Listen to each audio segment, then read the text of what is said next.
y'all? It's your girl Sakina, and I'm back for another review. This is my review for Ready to Love. This is season 3, episode 6. Y'all, let's get straight into it. I was supposed to record this last night, but I got on a group FaceTime with my cousins, and we had good conversation, so it just kept going on, and I didn't even take notes until late, like 1-2 o'clock in the morning, because I was on the phone with them all night. So anyway, yes, we can hop right into this episode, because baby, when I tell y'all, this episode was just sending me, all right?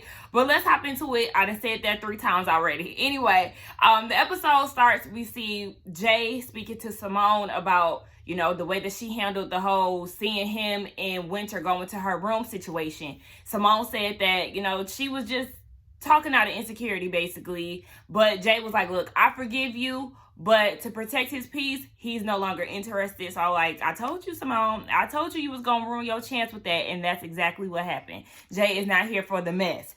Now, as we know, the friends are in town for the women. So they're going to be giving their input, and the men are going to go on these mini dates so the friends can fill them out to see what they're about. Catch, okay? That rhymed. Now we see that Alex, I'm going out of order, by the way. So we see that Alex and Brian are meeting up with her best friend. I didn't get her best friend's name. It started with a T. That's all I remember. And one thing that stood out to me was when Brian said in his confessional, what if she's one of those hating friends? Now, when men say stuff like that, that is like, it sends me on alert, because friends typically can peep certain shit that we don't peep, because we're in like of this person or in lust or, whatever the case. So they see it with a clear eye view compared to us. So I didn't like when he said that, because usually men bullshit. When men have like a negative light or a negative comment when it comes down to girls and their friends, it's like, yeah, because that friend is going to call you out on the bullshit that that you pull on the regular. So I'm like, okay, Brian, I see you. Brian just talked about the love for his daughter. His daughter's 3 years old, remember that? And he said that the way that he looks at her is the way that he wants to look at a woman. And when he has that feeling, then he knows that that's the time that he needs to put a ring on that particular woman. And I was just like, okay, it's giving me very much game. Like, with the way that he was talking, it was just like, all right. So then the best friend goes into the topic of his baby mom. He said that co-parenting is very difficult. Him and his baby mom were never really in a relationship. It just so happened, I guess they was just messing around, and she ended up pregnant. I said, Alex, run. If the baby mama, if the co-parenting situation is not easy breezy, that's just going to be more problems for you as well. Especially if the baby mom doesn't like the idea with him being with somebody else, she's going to give both of y'all a hard time. So it's like, girl, run for the hills, okay? Run far away from here, because this is not it. Hell no. So then he got into the topic of cheating. And he said that he cheated before, and basically, he just wasn't honest with his feelings or something. And he felt like the baby mom or the girl at the time was not fulfilling his needs. She didn't have the capacity to love him or whatever he was saying. So, I guess he was just cheating, and then it eventually fizzled out. So the best friend was like, well, you need to keep it real, because Alex is going to keep it real with you. So I'm going to need you to keep that same energy. Now, Alex in her confessional was just like, oh my gosh, Brian, like you could just tell that she's not really feeling what's being said. So he ends up leaving and left the 2 women to talk. And the best friend is picking up that Alex is really not feeling Brian like that. She still has that wall up. She was like, I don't want you to force it, Alex. And don't not like him because of me. But, as the conversation went on, I could tell, especially with that confessional, you could tell that Alex really was not here for his responses. Neither was I, because it just gave me finesse. Like, you're just saying what sounds right, and it just did not come off genuine to me. So, I'm like, I was like, okay, the influence of that best friend is working on Alex. But like I said, I just really feel like she wasn't really into him all like that. Now we get a quick scene where Winter and Edwin are flirting. We tend to forget that they did have a connection early on the first episode or the second episode. We seen that they actually had some type of camera time together, and they had some type of chemistry going on. But we tend to forget that, because Edwin is into Joy, and he's also into Naya. We'll talk about that in a minute. We're saving Naya for the last part, okay? So just know that she's going to be the last date that we talk about. Speaking of them, we see that Winter, Joy, Jay, and Edwin all go on a date. Joy says she felt like this is best because they all get to fill each other out. You know, all four of them have some type of connection with each other. Now, Joy said that, you know, this is a little uncomfortable for her, but, you know, it is what it is. By the way, y'all, I felt a little fancy this morning. I don't even know what time it is, but I just know that I decided to get a drink, okay? My microwave said it was 3 o'clock, but I hope not, because it can't be 3 o'clock. It can't be 3 o'clock. Look, now I'm worried. No, I knew it was wrong. It's 12. I think the electricity went off or something and fucked up the time. But anyway, I got me a little Henny and strawberry lemonade, okay? Y'all know I like to drink when I'm doing my Ready to Love videos. I just spilled the drop on my bed. But anyway, yes, they go on this quadruple date with the best friends. And Winter is just saying that, you know, she's happy that her best friend is there because she can be you know, infatuated with a guy, whereas her friend can see right through the bullshit. So, you know, she's happy that her friend is there. Joy's best friend is breaking it down, okay? She's giving the rundown, like, okay, so you like her and him and her. This is y'all's, not triangle, but this is y'all square. So, yeah, Winter's bestie got to asking some questions. She was like, what does Joy have that Winter doesn't? And for Jay, or was it Jay? Or was it Winter? I think, I can't remember what man answered that. I'm sorry. But one of them said that Winter's energy is just bursting. And then Joy's best friend said, who's your top pick? For Jay, it's Joy. For Edwin, it's Winter.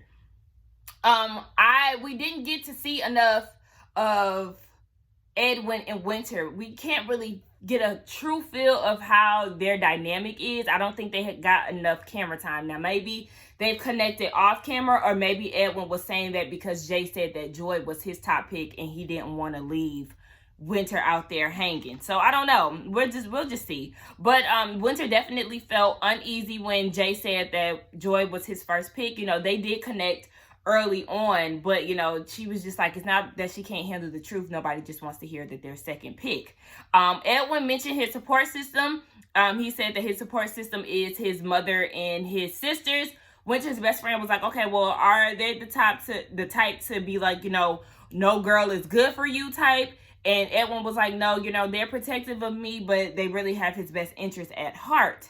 So we're gonna skip down to Adriana and Rasheed's date. Adriana and her friend Morgan, I think that's like the only friend in this name that I remember. Morgan is gorgeous, okay? And Adriana looked very gorgeous in the scene. Her hair was laid down. I love the red lip, like just pretty women, okay? So Rasheed gets there and he's saying that he wants more kids on top of the son that he has. He said that his marriage didn't work because of the lack of communication. You know, he's an entrepreneur, so he was more so on the grind, and that just really caused a rift in their relationship. He said that he wants a partner to share things with, and he wants to look beyond the beauty. Like, he really just wants a real deal, genuine partner, right? So it's like, okay, Rasheed. Now, Rasheed says that they do have a connection, him and Adriana, and the friend is like so team Rasheed. She was like, yes, I love this. Now, he gets up and he leaves, and the best friend and Adriana get to talking, and she was like, you know, I'm here for him. Like, this one is it. But Adriana is like, but he's more so of the type that I would usually go for. Now, Kyle Funny, on the other hand, you know, he's chocolate, he's muscular, he got dimples, he got a nice smile. Like, you know, she's just giving this rundown of everything surface. And that's the first thing that I noticed as well. So I was very glad that the best friend pointed that out. Like, hold on, wait. You're naming all these physical attributes. You haven't said anything about the conversations that y'all had. And that's why I've never been really to Team Calfani and Adriana, because it's all attraction. It's very lusty based. Remember, she's like always all up on him and, oh, I can't be around you. Oh, you too fine.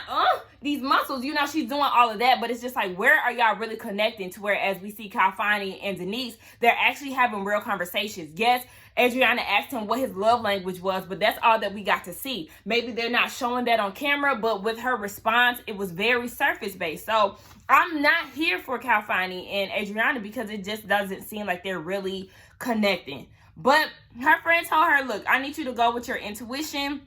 She really wants her to go with Rasheed. To me, Rasheed had very genuine responses. I really connected with Rasheed and really got to see who he is as a person through those questions, because it just gave off very genuine, very real responses. And we can move on to Danny and her best friend. I think her best friend's name was Terry. But she decided to go on a date with both Kalfani and Anthony. I like the fact that she did that, you know, a 2-on-1. Anthony was like, you know, we are very similar, you know, as far as me and Kalfani. I'm just a little bit shorter than him. The friend asked him questions. Have you ever cheated? Anthony said, yeah, back in his younger years, but you know, he's grown as a person. One thing that he said is, we're not perfect, but we're perfected. I love the fact that he said that. I said, okay, come on, Anthony, you know, I like him. So then, she also asked, what does marriage look like to you? So Anthony said, you know, he's the head of the household and that he wants to make decisions as a family. You know, it's a partnership. Kalfani, he said the same thing. You know, he's the head of the household. It's about a partnership, and he also wants to break generational curses. And when he said that, that was like music to Denise's ears. And in her confessional, she was like, I think I love him. You know, she was very turned on by that statement. And I like that too. However, I like Kalfani, but I like Denise more with Anthony. Now, have they had in-depth conversations, her and Anthony? Not that we've seen on camera. I do like her and Kalfani, but I prefer her and Anthony more because they just seem like they he brings the good out of her. Whereas, you know, she feels like she has to compete with Adriana with Kalfani, even though, you know, this relationship that he's had with her just doesn't really seem like it's that deep. He definitely Kalfani connects more with Denise, as we all see that. Now, the men leave, and Denise's best friend was like, you know, I'm definitely here for Kalfani. Like, I feel like he's the one. And I was like, no, I'm team Anthony. I want her and Anthony to be together, okay? Now, we can get down to the mess, okay? The mess, okay?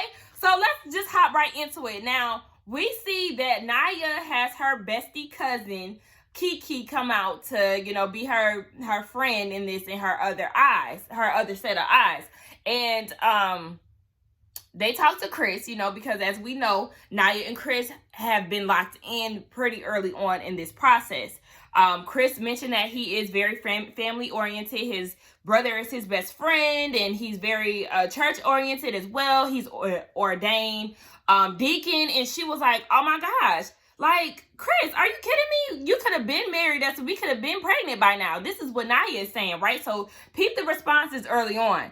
And they got into the conversation of finances. And he feels like, you know, you can do the 50-50 route. Y'all can go half on the mortgage, and then y'all can have y'all own utilities. Baby, when he said that, it's like the record broke. Like, whoa, hold on, wait. Naya was not ready for that response, and it showed. Where the hell is my mama going? I'm being nosy, y'all. But anyway, yes. So she was just saying that she has an issue with that. Chris's reasoning for that is because, you know, he mentioned his career. He's a radio host, right? And as a radio host, he said that he doesn't make a lot of money, and he does it for the love. And I love the fact that he said that he does it for the love, because remember, what do people always say? You know, you want to have a career that you would do for free, right? So he obviously has a passion to be this radio host and this radio personality, to where he doesn't care about how much money that he makes. Obviously, he makes enough to maintain his lifestyle, or what we would naturally assume he does. And for Naya, that's an issue. I mean, he said that he feels like she probably makes more money, but her issue is, I need to be able to sit down and have these babies. She already done had 4 miscarriages, so that's a major concern for her. But it's like when he said that, it was just like a natural turn off. Chris said that, you know, he's aware that in 2020, women are not afraid to be the breadwinner, and he's not opposed to that, you know, because he has this career that he does for love and not money wise, you know. So it was just a big issue for Nia. Like, when I tell y'all her personality changed, it changed. So actually Nia asked this, what are you looking forward to giving in a relationship? And he said, I'm here to fill in the gaps, you know. And she was trying to clarify, like, okay, so when you say this, is it in regards to filling the gaps where I lack, or me filling in the gaps where you lack? And he was like, well, you know, this is coming from a partnership standpoint. So wherever, I guess he was just looking at it overall, like wherever neither one of us can fill in the blanks, that other person will be able to fill in those gaps. So she was just like, you know, he ended up leaving, right? And he could already feel like, you know, what I said was definitely wrong. She's not feeling this. So then Nia and Kiki have a conversation, and Nia is like, did this fool just say, like, no, we're not doing 50-50 nothing. You are in charge of the mortgage. What the hell do you think? Like, you're out your damn mind. And I was like, Now, cousin Kiki was like, hold on, wait, Nia, you're jumping the gun. Like, you're doing way too much. Like, She was trying to speak some sense into her. And Nia just was not trying to hear. She was like, I'm not here for this. Like, this is not the route that I'm trying to go down, okay? I need this man to be paying all the bills while I'm making these babies. And I was like, She's very much so into gender roles, you know? So she wants to be that housewife, whereas she wants Chris or her significant other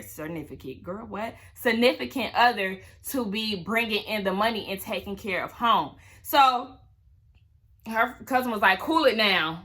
Slow it down. Hey, you're gonna lose control. As she did, okay? Like, girl, So we can get down to Chris talking to Joy and Simone. And he was just basically on some like, you know, I think I messed up, y'all, when it comes down to Nia. You know, I didn't say the right things as far as finances. I really didn't mean that. So Alex ended up joining the conversation as well. And he was just saying, like, you know, I dropped the ball. And Joy said that you have to set those expectations early. And I agree, you know, set those expectations, say what you want early, and just, I think he cracked under pressure. He really didn't know how to word what he was saying, but at the same time, I feel like he said what he said, and it was just Nia not really accepting what he said, because that is really how he thinks about it. Because even when they tried to give him, you know, a chance to clarify, he still went back on, you know, but I feel like we can split the bills. Like, you really mean that? And I don't feel like he should bend on that. Maybe you and Nia just are not the ones to make it through this process together. Because don't bend. I mean, you compromise, right? But you do what you can. And that's how I look at it. You can do what you can. If you don't have the means to take on a full mortgage yourself, then that is what it is. She's just going to have to meet you where you are. And it's okay if she doesn't want to accept that. I don't like the way that Nia went about it. Like, that shift change, we'll talk about that more in a minute. Now, Chris asked Joy, okay, so what do you think about it? And Joy is not so much caught up into gender roles. And I actually like that. She said, you know, women tend to be the housewife and the man brings in the money. If the roles were reversed, I wouldn't have an issue with that. You know, it is what it is. And I like that, because times have changed. It's not, you know, the early, 1920s, whatever the hell you want to call it, 1950s and all of this. Like, women are not aspiring to be housewives. Women like to, you know, take control of their destiny and, you know, be the head of the household. Like, women are doing their damn thing, okay? Especially Black women. There's a lot of Black entrepreneurs, Black women who are just taking over for the 9-9 in the 2020s, okay? So, I mean, I was here for that. Like, I respect anybody who has an open mind and not really into a specific gender role, because it's not for everybody. Like I said, times have changed. So, we end up seeing that Nia wants to explore more with Edwin. After this disaster of a date that she had with Chris, she wants to see what Edwin is giving. So she was like, I had this date with Chris. It did not go as I wanted it to go. So I'm going to ask you the same question. Finances, marriage. What's your take on this? And Edwin is like, okay, well, I want to be able to take care of my family financially. He believes in multiple streams of income. But he also said something that was kind of alarming to me, or, something that just made me pay attention, shall I say. He was like, I tend to do a lot, do more than I can, or something like that. Basically overdoing things or putting too much on his plate. And that goes back to what I said earlier. Do what you can. Don't over exhaust yourself because you'll burn out. So Naya was just like, it's all about, he said that he doesn't really take care of himself a lot. So throughout this process, he's just been trying to focus on a lot of self-care and a little before the process. So she was like, okay, well, we need somebody to cater to. You need somebody to cater to, I could be that. So then she started to give him this head massage, and he was feeling it, and there was a lot of touching going on in the process. Now, she started to do a lot of touching and a lot of massages, like I said. And I was like, okay, Naya, I see what you're doing. You're trying to secure your spot. And then that led to a kiss. And as she's doing all this, Edwin in his confessional was like, okay, I see that she flipped the switch with Chris. Now, she's turned all of this attention onto me with this kiss. I said, that's a red flag for Edwin. Him saying that in his confessional and the way that he was acting about that kiss, that was a red flag for him. He sees how quickly you changed on Chris over a financial, response that he gave you. And now you're all about him. And you went in for a kiss. You went in for a kiss this early on. And when they were in Tommy's Tavern, she said that he checks these boxes off for her. And no, they really haven't had these deep conversations. She said that in her confessional. They haven't had these deep conversations yet. But yet he answered this one financial question, and you're all in to where you're kissing him now. You're jumping the gun too quick. Like, you and Chris, y'all actually went on dates. Y'all actually had in-depth conversations. Y'all connected with, being grounded and being one with earth and all of this. And then y'all had a kiss. But yet you had this one little conversation with Edwin, and all of a sudden you want to go in for the kiss. It's not real. It's not genuine. And this is where I'm like doing a side eye, like, Naya, I'm not really feeling how you're going about this. So I'm like, And then for you to do this kiss, and for you to turn, I tweeted this. I said, for Naya to turn her back so quickly on Chris, only to go and kiss Edwin, and he seemingly was not interested in that kiss. He said, wow, that's funny. Wow, that's funny. Like, girl, what are you doing? Like, you just put all your eggs, you took all of your eggs out of Chris's basket and put them into Edwin's. And he was not excited about that kiss that you gave him. Like, girl, what? These are red flags. And I'm looking at Naya in a different light. So, what happened? Yes. We get to see Naya and Chris. They have dinner or whatever. They're sitting down there eating. And Chris is trying to regroup and trying to get himself together. He was like, what I said earlier about those finances, I really didn't mean that. If you need me to take care of that, then I'll do just that. But Naya was not trying to hear it, because as he was saying these things that she wanted to hear, he dropped the ball again about it being 2020 and, women being in this space where, they can be the breadwinners in the household, and, they want to take charge. And Naya was like, they got to be out their damn mind. Why is that?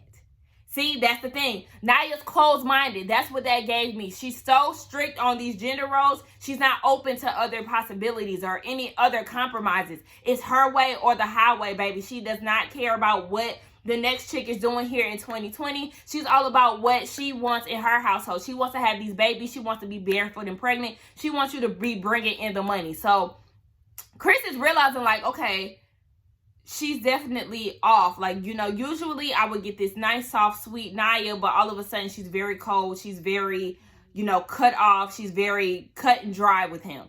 And she was like, basically she was trying to hit him with, You don't know no better, honey. I can't blame you for something that you haven't learned. And I was like, what a bitch. Like, she was acting very cold to him, and I was not here for it. I really genuinely felt bad for Chris, because it just goes to show, like, she really wasn't into you. It just takes one thing for her to hear that she doesn't like, and she's out the door. And to me, I said, this is why you're single.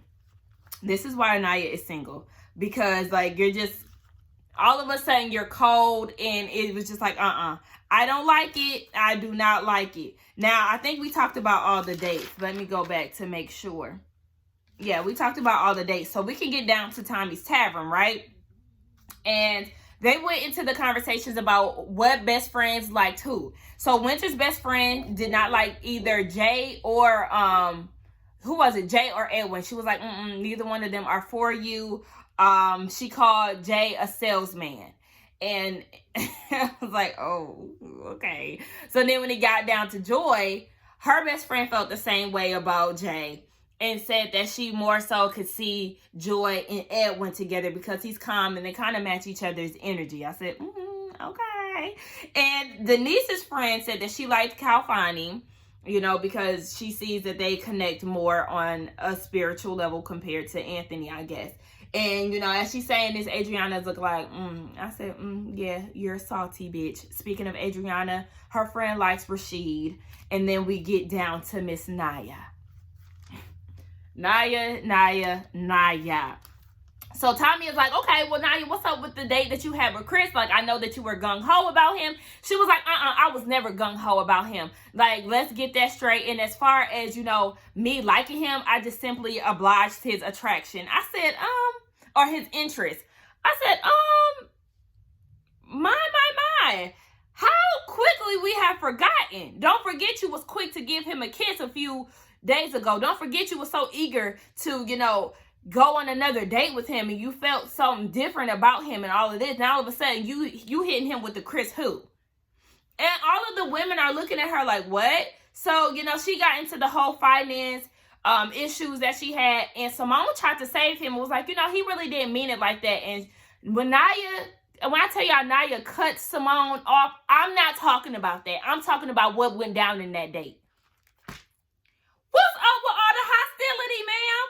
No, ma'am. Like, I was not here for the way that Naya was going about it. And then she also was like being hard up on Alex for giving her 2 cents. And I'm just like, Naya, this, like, you're really like, all that aggression, all that hostility, the way that you just went about on some fuck you Chris type of shit because he didn't give you the answer. Like, I think Alex was the one who was like, yeah, I feel like if you was gonna feel this way about him, then you should have just been clear on that and gave him the opportunity to explore other options. And I was like, yeah, because you're acting like a bitch. Like, she was acting like a total bitch, and I was not here for that.